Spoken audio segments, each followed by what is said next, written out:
Craziest thing I've ever been a part of in the null. I had a few fights throughout my career. None of them were too crazy or anything like that, but that was definitely the craziest null story that I have. It was just a total off-ice shit show. Wow, that is definitely null worthy right there. Yeah, it was good. We had a couple good fights. That year there was a couple brawls too in the East. The East was really gooning it up my 19, 20-year-old year. We were giving the South a run for their money. But wouldn't be an all season without a few scraps. Yeah. And so when you're so we're throwing it back, Dylan's been in college for 3 years, right? Yeah, junior now. So we're going all the way back to junior hockey, but when you were squaring up with someone, what are the feelings of doing that? Are you just fired up? Oh yeah. Sticking up for your teammate? How'd you get into some it? of it's just reaction. You're just in the heat of the moment. Yeah. Brain kind of turns off and it's just fight or flight takes over and you're in the moment and you're just going. There's no thinking. I had a few that were sticking up for teammates, some that were sticking up for myself. So it's fun. I wish we could fight in college. Yeah. It's such a sick thing to do. I love it. I think it's a great part of the game. So I think it polices itself on a serious level. It's easy for some kid to say oh, fighting's great for hockey, but I think it does police the game. It takes care of a lot of the bullshit that goes on. So I wish it was a part of college hockey, but on the flip side of the coin, I see why it's not and how it would get out of hand. But I'd love to see it because I think it really does take care of a lot of the cheap and chintzy shit that goes on in college hockey. It does. Imagine if college hockey players had the visors and stuff. I'd love it. But I get it. It is what it is, but I'd love to see it. Nice. And so I know with, so you got boxing and then you got hockey fights. So boxing's a little more all right, I can't grab onto a jersey, but with hockey, what's your first reaction? Are you throwing a jab or are you just going for the jersey? Oh, I'm hitting them first, I'm hitting them hard. Yeah. That's my strategy. In a couple of my fights, as soon as we get into it, if I can't grab them right away, I'm going for one right off the bat, catch them off guard. As my grandpa would always tell me, was hit him first and hit him hard. Yeah. There's no point in sitting around and letting him make the first move.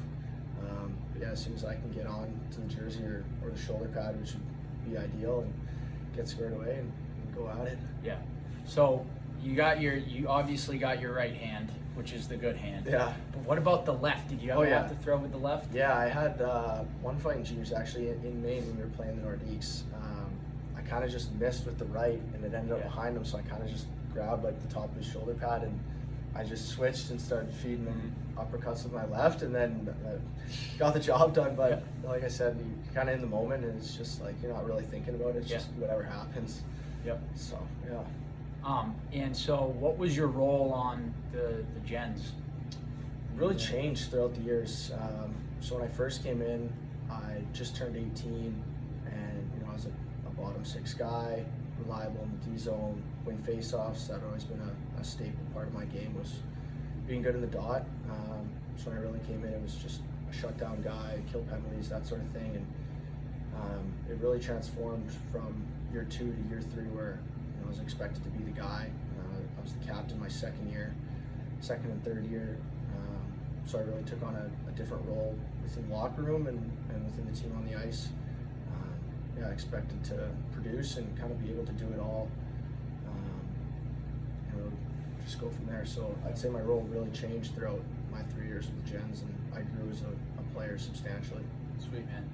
And so when you were, the end of your season, your age out year, did you age out? Okay. Yeah. So your age out year, what kind of colleges were looking at you? Not many.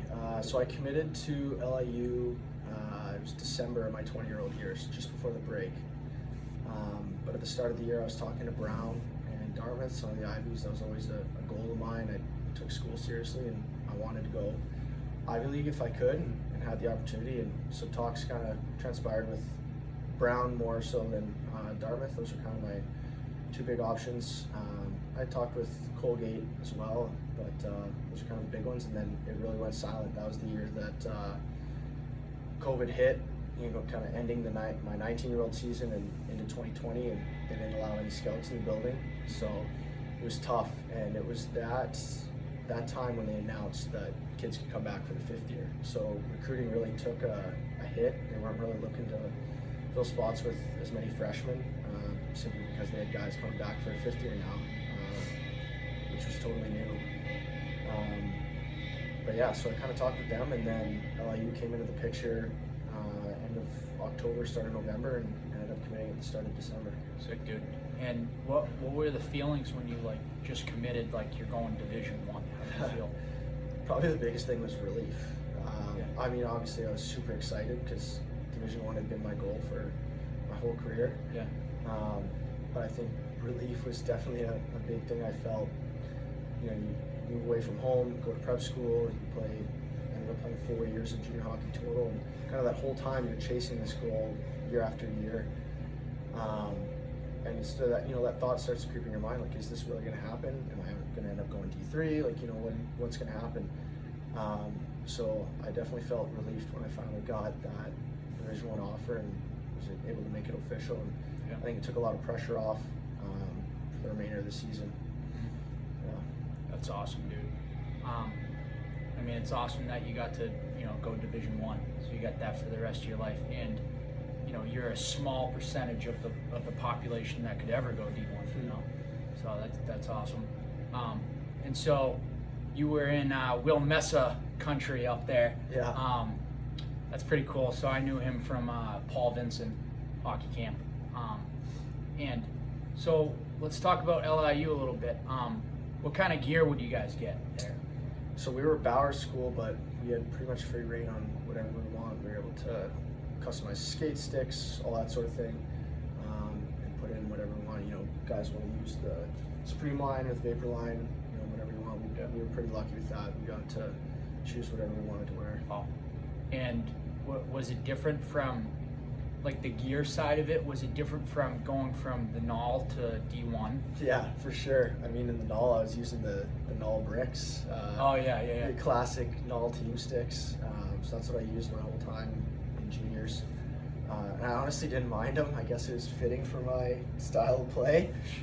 So yeah, when we got the opportunity to customize the Nexus Geo, I was like, holy shit. Yeah, that's crazy. This is crazy. I had to learn how to shoot again. It was so light. But no, we were super fortunate at LIU with what we get for gear and everything like that. So it was a change of pace going from juniors to Division I. Nice. And then so you had a good couple years there, and then you decided to come here, UNE, baby. So tell us how you got here. Well, I was looking to get out kind of throughout my sophomore year. Things weren't exactly going how I wanted them to, both on the ice and academically. And then obviously having Underdog and where it was at, it was kind of a necessary step of Joe and I wanted to continue to grow it together. So he told me all about UNE, and it sounded like a great spot from what I heard from him. So it was a pretty easy decision that if I was going to leave LIU, I was going to come here and be at UNE with Joey, so we could continue to grow Underdog together and really make it happen. So I dwindled on the decision all throughout the spring and into the summer. I actually tried to apply to Yale as a student. I went through their transfer application process, went through all the interviews, all 3 steps, made it to the final stage, had the last interview, and then found out late this summer that I ultimately didn't get in, which is tough. They ended up taking 25 kids out of 1,700 applications for transfers. So once I didn't get in, it was like, okay, now I need to decide if I'm going to go back to LIU or go to UNE with Joey, and kind of made that decision late. And luckily, Coach Swall here was really good with giving me time to make a decision and kind of do what I felt was right. But I've loved every second of it here. It's been awesome. Awesome, man. And did you guys get a good crowd at LIU? It really depended. It was tough in the early stages. I think they really tried to build awareness, and it's getting there. From what I see, I'm still super close to my roommate, so I talk to them all the time. It sounds like they do get a decent crowd now.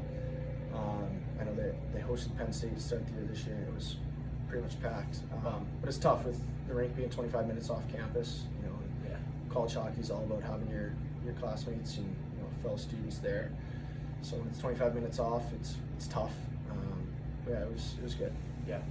So you got to have the atmosphere there, but then you switch atmospheres to like a top Division III school with like a crowd. Yeah, it was nuts. I couldn't believe it. Even for our blue-white game, like we had more fans for our blue-white game here than I did at any home game at LIU.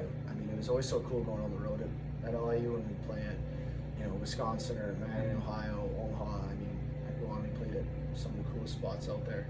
But yeah, for a home game here, I mean, it was like nothing I'd ever seen. It was awesome. We had our teddy bear toss game. It was sold out, 1,600 fans. So it's cool. Yeah. And is it loud?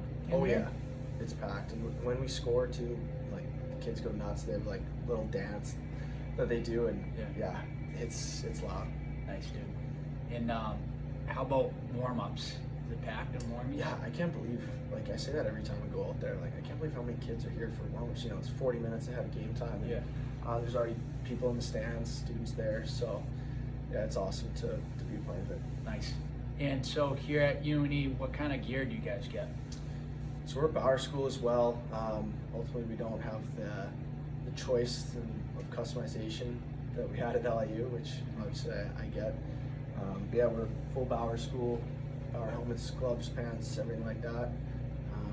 And then back to the all team sticks, but luckily I got enough sticks from LIU left over. I've still been using those. There you go. But yeah, it's been good. Nice. Well, Beer League Beauties, it was a great episode.